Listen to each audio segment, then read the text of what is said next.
बहुत समय पहले की बात है। दक्षिण दिशा के अरण्य राज्य में राजा धर्मसेन अपनी बेटी राजकुमारी सुरम्या के साथ रहते थे। सुरम्या अपनी अनुपम सुंदरता के लिए नहीं, बल्कि संगीत की महारानी कहलाने के लिए प्रसिद्ध थी। उसका एक विचित्र शौक था, हर चीज को सुरों में देखना और समझना।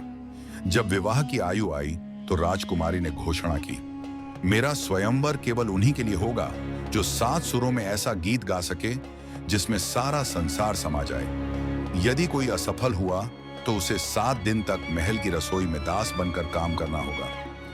राजा धर्मसेन ने यह शर्त स्वीकार कर ली और पूरे राज्य में ढिंढोरा पिटवा दिया गया। राजाओं, युवराजों और संगीतज्ञों की भीड़ महल में उमड़ पड़ी।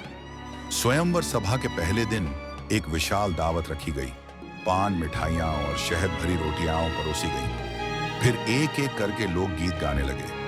किसी ने रथुओं का गुणगान किया, किसी ने देवी देवताओं का, कोई वीर रस में डूबा तो कोई प्रेम में। परंतु सुरम्या का चेहरा एक बार भी नहीं खिला।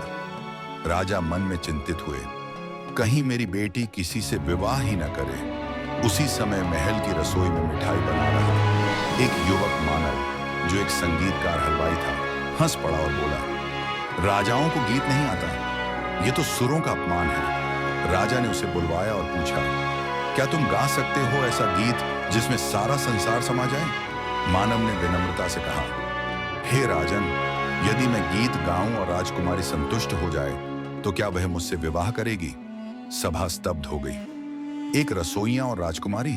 सुरम्या ने राजा की ओर देखा और मुस्कुराकर बोली, यदि यह सचमुच ऐसा गीत गा सके तो मैं इसे अपना पति मानूंगी।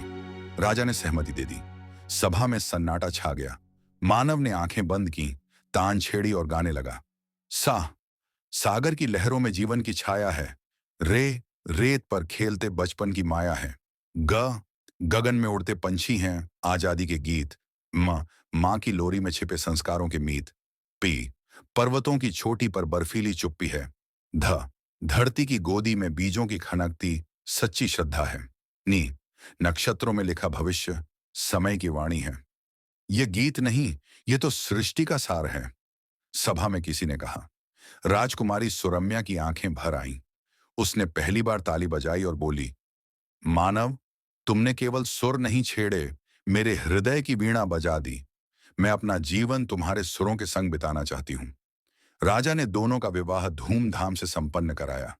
मानव बना राजपुरोहित और संगीत गुरु, और राजकुमारी बनी उसकी संगीत संगिनी। कहते हैं, उनके राज्य में वर्षों तक हर सुबह एक नया राग जन्म लेता था और वहां कभी अशांति नहीं आई। शिक्षा, सच्चा ज्ञान न वंश देखता है न वस्त्र। बुद्धिमत्ता और कला किसी को भी राजा बना सकती है।